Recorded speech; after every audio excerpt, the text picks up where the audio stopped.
آئیے اب ہم اپنے اگلے مہمان مقرر کو دعوت دے رہے ہیں جو سرزمین لکھنؤ سے تشریف لائے ہیں، جو جانشین ہیں حضرت مولانا عبدالعلیم فاروقی رحمۃ اللہ علیہ کے، حضرت مولانا عبدالباری فاروقی دامت برکاتہم۔ میں حضرت سے اس شعر کے ساتھ درخواست کر رہا ہوں: تمام مظہر شان رسول ہیں یارو، تمام مظہر شان رسول ہیں یارو، صحابہ سارے کے سارے عدول ہیں یارو، حسن حسین و علی نے جنہیں قبول کیا، حسن حسین و علی نے جنہیں قبول کیا، قسم خدا کی ہمیں سب قبول ہیں یارو۔ اور یہ شعر کہا خدا نے رحماء بینہم، ان کو قرآن نے کہا ہے کہ ان کو سب آپس میں محبت کرنے والے ہیں، کہا خدا نے رحماء بینہم، ان کو سو ان کے بارے میں بحث فضول ہیں یارو۔ تشریف لاتے ہیں جناب مولانا عبدالباری فاروقی دامت برکاتہ۔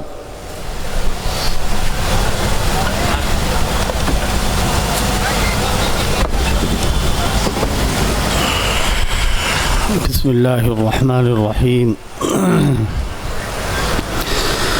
الحمد للہ نحمده ونستعینه ونستغفره ونؤمن به ونتوکل علیہ، ونعوذ باللہ من شرور انفسنا ومن سیئات اعمالنا، من يهده الله فلا مضل له ومن يضلله فلا هادي له، ونشهد أن لا إله إلا الله وحده لا شريك له، ونشهد أن سيدنا ونبينا ومولانا محمدا عبده ورسوله صلى الله تعالى عليه وعلى آله وأصحابه وأزواجه وذرياته وسلم۔ رب اشرح لي صدري ويسر لي أمري واحلل عقدة من لساني يفقهوا قولي، أما بعد فأعوذ بالله من الشيطان الرجيم، بسم الله الرحمن الرحيم۔ والذين جاءوا من بعدهم يقولون ربنا اغفر لنا ولإخواننا الذين سبقونا بالإيمان ولا تجعل في قلوبنا غلا للذين آمنوا ربنا إنك رؤوف رحيم۔ صدق اللہ العظیم۔ حضرات علماء اکرام، قابل قدر، ذی وقار سامعین جلسہ، آج کا یہ اجلاس عام ایک مخصوص کانفرنس کے نام سے منعقد کیا گیا ہے۔ آپ حضرات علماء اکابرین کے خطابات اور ان کی مفید، مؤثر اور بلند تقاریر سماعت فرما رہے تھے، جس سے بخوبی اندازہ ہو گیا ہوگا کہ آج کی اس کانفرنس کا موضوع کیا ہے۔ لکھنؤ کے یا کانپور کے مسلمان اس موضوع سے خوب اچھی طریقے سے واقف ہیں۔ دو ناموں کا انتخاب ہوا اور انہی کے نام سے آپ کو یہاں پر بلایا گیا ہے۔ وہ کون سے دو نام ہیں؟ اسلام کی عظیم المرتبت ہستی حضرت سیدنا امیر معاویہ رضی اللہ تعالی عنہ، اہل بیت کے خاندان کے درخشندہ ستارے، رسول اللہ کے لاڈلے، ہماری آنکھوں کی ٹھنڈک، ہمارے سر کا تاج، سردار حضرت سیدنا حسن رضی اللہ تعالی عنہ، یہ دو عظیم ہستیاں ہیں۔ میں بھی استفادہ کر رہا تھا اور آپ بھی استفادہ کر رہے تھے۔ میں استفادہ کرنے کے لیے ہی آیا ہوں یہاں پر۔ مجھے معلوم ہے کہ یہاں کتنے بڑے بڑے علماء موجود ہیں، اور میری طرف سے یہ بے ادبی ہے کہ میرے دل میں یہ خیال گزرے کہ میں آپ کو کچھ فائدہ پہنچاؤں، لیکن اس جگہ کی برکت سے جو باتیں میں اللہ کی ذات سے امید رکھتا ہوں کہ کچھ باتیں آئیں گی اور میں عرض کروں گا مختصر۔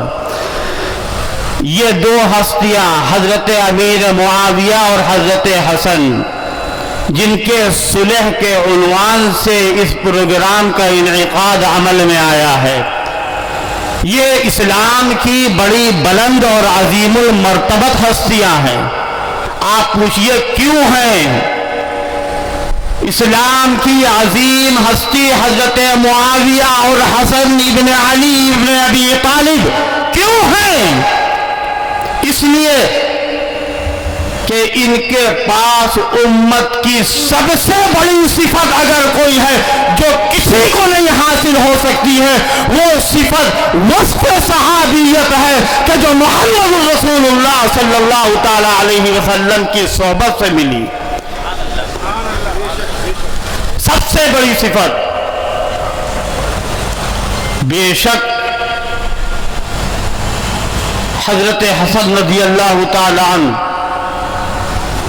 اگر ہم یہ کہیں کہ ہمارا حضرت حسن سے ایمانی تعلق ہے اور جذباتی تعلق ہے تو غلط نہ ہوگا۔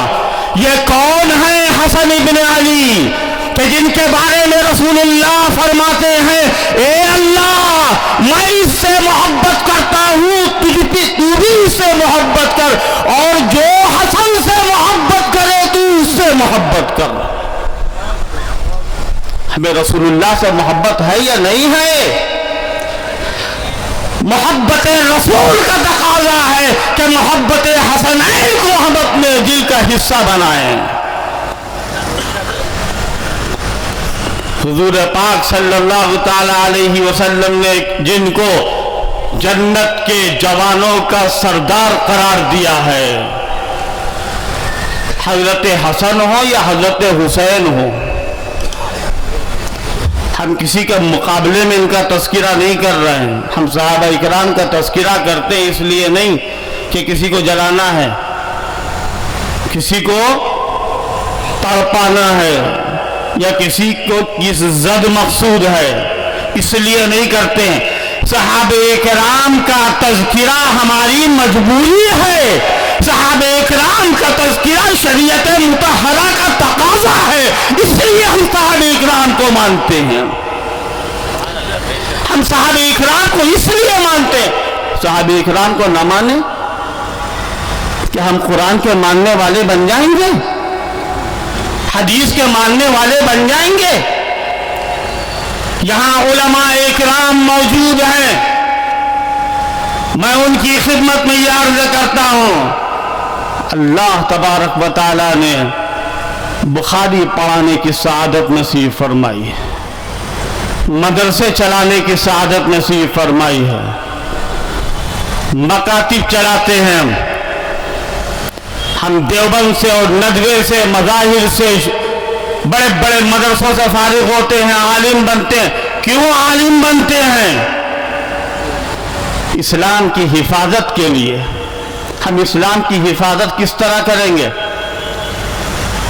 آپ دیکھیے اس وقت دنیا کے اندر جو فتنے رونما ہیں، سب سے بڑا فتنہ یہ کہ اگر ہم ڈائریکٹ کہیں کہ قرآن صحیح نہیں، کوئی نہیں مانے گا۔ اگر ہم یہ کہیں کہ رسول اللہ کی تعلیمات برحق نہیں ہے، کوئی نہیں مانے گا۔ اگر ہم یہ کہیں کہ اسلام نامکمل ہے، کوئی نہیں مانے گا۔ ہم وہ طریقہ اختیار کریں کہ جس طریقے سے اسلام مجروح ہو جائے اور وہ اندرونی باطنی خفیہ منصوبہ بند طریقہ ہو، اور وہ طریقہ کیا ہے؟ وہ طریقہ وہی ہے کہ جو رسول اللہ کے زمانے میں منافقوں نے شروع کیا تھا، جب ان سے کہا گیا تھا آمنو کما آمن الناس، ایمان لاؤ ایسا جیسا ابو بکر و عمر ایمان لائے ہیں، تو کیا کہا تھا انہوں نے؟ انؤمن کما آمن الصفہاء، ایسا ایمان لائے کہ جیسا رسول اللہ کے ساتھ بیٹھنے والے ایمان لاتے ہیں، یعنی یہ بے وقوف ایمان لاتے۔ یاد رکھیے گا کہ صحابہ اکرام کو بیوقوف گرداننے والے، صحابہ کو بیوقوف کہنے والے، اللہ تبارک و تعالیٰ کی طرف سے جواب آتا ہے. کیسا جواب آتا ہے؟ جیسا تم صحابہ کو کہو گے. اللہ فرماتا ہے الا انہم هم السفہاء، یہ بے وقوف ہے جو صحابہ کو بیوقوف کرنے والے. بے شک بے شک. ہم کیوں مانتے ہیں حضرت معاویہ کو؟ مانیں گے کیوں؟ حضرت علی سے لڑائی ہوئی تھی اس لیے نہ مانیں.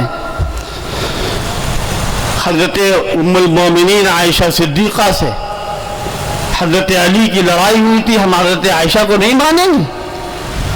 وہ لڑائیاں ہوئی تھی.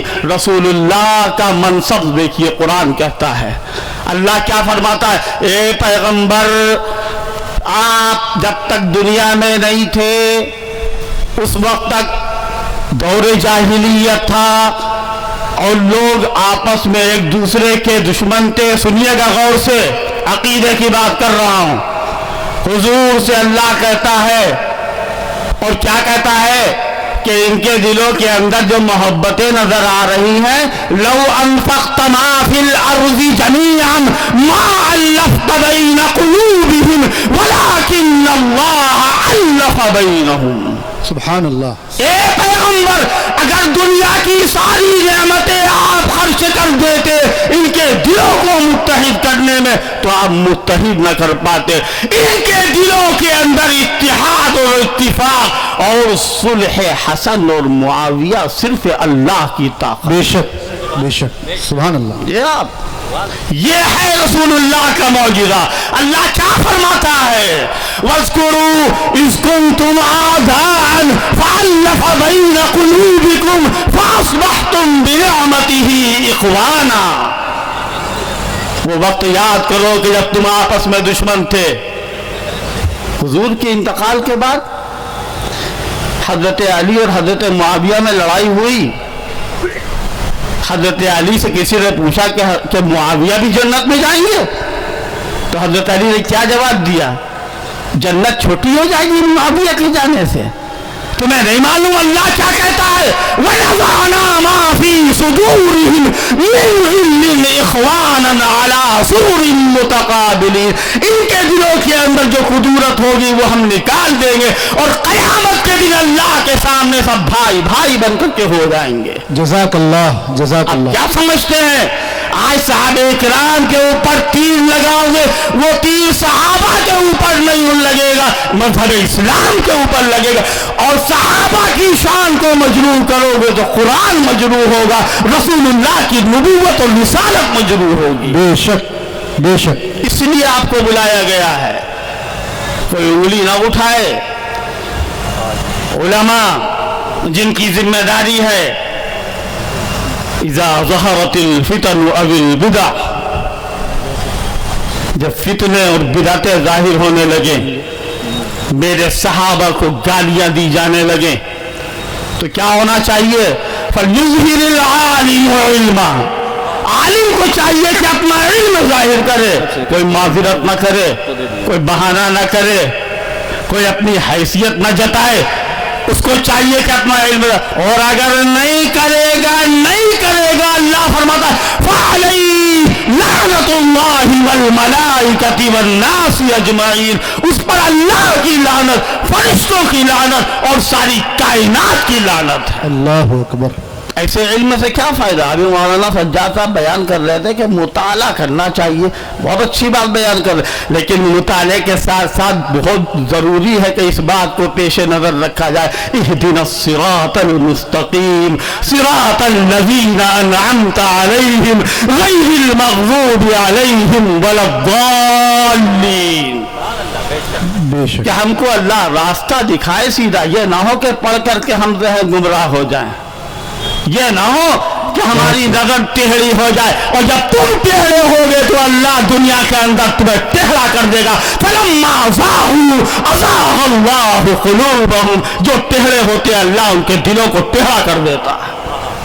آپ کیا سمجھتے؟ جن لوگوں نے صحابہ کے سلسلے میں بدگمانی کی، اللہ کی لعنت اس دنیا کے اندر بھی اور آخرت میں، اور اللہ نے اس لعنت کا ذکر قرآن کے اندر کیا۔ سب سے پہلے تبرہ کس نے بکاتا؟ آج بھی ایک سے ایک تبرہ باز ہیں، دوسرے فرقوں کی بات نہیں کر رہے ہیں، اپنے آپ کو اہل سنت میں شمار کرنے والے لوگ جو دنیا کے سامنے محبت اہل بیت کا نعرہ لگاتے اور یہ کہتے ہیں کہ ہم رسول اللہ کے اہل بیت سے محبت کرنے والے، اہل بیت سے محبت ضروری ہے، ہمارے ایمان کا حصہ، جزو ایمان۔ حضرت مولانا علی میاں صاحب رحمۃ اللہ علیہ یہی کہا کرتے تھے، اہل بیت سے محبت جزو ایمان ہے، اور اہل بیت سے محبت کا حسن خاتمے میں بڑا دخل ہے۔ یہ مولانا کے جملے ہیں۔ بے شک۔ لیکن کیا حضرت حسن اور حضرت حسین کا تذکرہ بغیر حضرت معاویہ کو برا بھلا کہے نہیں ہو سکتا ہے؟ حضرت معاویہ کے اوپر برائی اور ان کے اوپر الزام لگائے بغیر کہ ہم حضرت حسن اور حضرت حسین سے محبت نہیں کر سکتے؟ حضرت حسن اور حضرت حسین نے حضرت معاویہ کو مانا، اور جو صلح کی اور جو اپنی حکومت کو، اپنی خلافت کو سونپا، یہ رسول اللہ صلی اللہ تعالی علیہ وسلم کی حدیث کی ایک ایسی پیشین گوئی پوری ہوئی کہ جو اللہ کے پیغمبر کے معجزے کی دلیل بنی۔ اللہ کے پیغمبر صلی اللہ تعالی علیہ وسلم نے فرمایا، یہ میرا بیٹا یعنی حضرت حسن دو مسلمان فرقوں یا گروہوں کے درمیان دونوں مسلمان ہوں گے، چاہے علی والے ہوں یا علی حسن والے ہوں یا معاویہ والے ہوں، ان دونوں کے درمیان یہ صلح کریں گے۔ عجیب و غریب بات ہے، ان میں لڑائیاں ہوتی تھی، جنگ جمل ہوئی حضرت علی اور ام المومنین کے درمیان، پہلی لڑائی، دوسری لڑائی حضرت علی اور حضرت معاویہ کے درمیان صفین کی ہوئی، تو حضرت علی کہتے ہیں کہ حضرت معاویہ کہتے ہیں، حضرت علی کہتے ہیں کہ ہمارا دل صاف ہے، حضرت علی کہتے ہیں قتلانا و قتلا معاویہ فی الجنہ۔ یہ ساری باتیں تفصیل طلب ہیں، صرف اتنا کہنا ہے کہ اپنے دلوں کو پاک کرو، صاف کرو، صحابہ اکرام کے دلوں کی طرف سے جو ہمارے اندر قدورت ہو اس کو نکالو۔ کیوں؟ اس لیے کہ ہم مہاجرین نہیں ہیں، انصار نہیں ہیں، بعد میں آنے والے ہیں، اور جو بعد میں آنے والا ہو اس کا وظیفہ یہ بتایا گیا ہے، ربنا اغفر لنا ولاخواننا الذین سبقونا بالایمان ولا تجعل فی قلوبنا غلا للذین آمنوا ربنا انک رؤوف رحیم وآخر دعوانا الحمد للہ رب